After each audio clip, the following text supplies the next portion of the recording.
সীমান্ত এলাকায় উদ্ধার হলো মৃত কচ্ছপ। এদিন সকালে এমন দৃশ্য দেখেই রীতিমতো চাঞ্চল্য ছড়িয়ে পড়ে বাগদা সীমান্ত এলাকার মালিদহ গ্রামে। বয়রা পঞ্চায়েত এলাকার এই গ্রামের মানুষজন বিষয়টি নজরে আসার পরই কেন এত মৃত কচ্ছপ এই জায়গায় পড়ে রয়েছে তা নিয়ে কিছুটা হলেও আতঙ্কে। সাধারণত সীমান্ত এলাকা হওয়ায় এবং শীতের মৌসুমে এ ধরনের অবৈধ কচ্ছপের চোরাচালান হয়ে থাকে। তবে উদ্ধার হওয়া কচ্ছপগুলি মৃত অবস্থায় মেলায় উঠেছে প্রশ্ন। হ্যাঁ, অবশ্যই। হ্যাঁ, এটা পাচারের উদ্দেশ্যে রাখা হয়। এটা নিয়মিত পাচার হয়। সেটা হয়তো কোনো বিএসএফের গার্ডের মূলত যেতে পারিনি, তার জন্য এখানে ফেলে রেখে চলে গেছে আমাদের বিএসএফের সাফল্যের জন্য। আমার ছোটো ভাই গিয়ে বলে আমি এই জায়গাটায় কচ্ছপ মরে আছে। এসে ইনপোর্টে এখানে এসে দেখি এতগুলো কচ্ছপ মারা গেছে এবং অনেক কচ্ছপ এখানে আরও 4 সাইডে কচ্ছপে পড়ে আছে।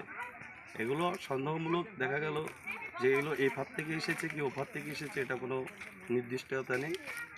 এইভাবে মরে পড়ে আছে। কী সমস্যার সম্মুখীন হবো এখন, এখানে এই পচা দুর্গন্ধ, এই বিষয় কী চেয়েছি এসব যেসব কাজবাজগুলো হয় সেসব কাজগুলো যেন বন্ধ হয়।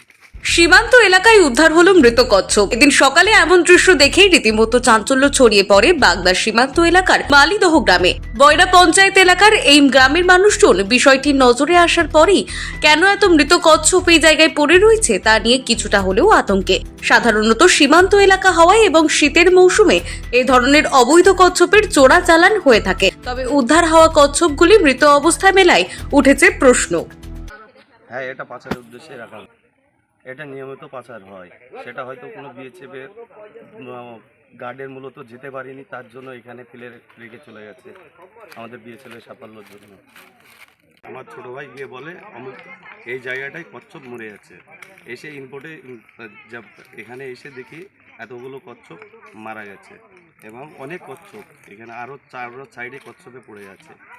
এগুলো সন্দেহমূলক দেখা গেল যে এগুলো এই ফাঁদ থেকে এসেছে কি ও ফাঁদ থেকে এসেছে, এটা কোনো নির্দিষ্টতা নেই। এইভাবে মরে পড়ে আছে। কী সমস্যার সম্মুখীন হবো এখন, এখানে এই পচা দুর্গন্ধ, এই বিষয় কী চেয়েছি এসব যেসব কাজবাজগুলো হয় সেসব কাজগুলো যেন বন্ধ হয়।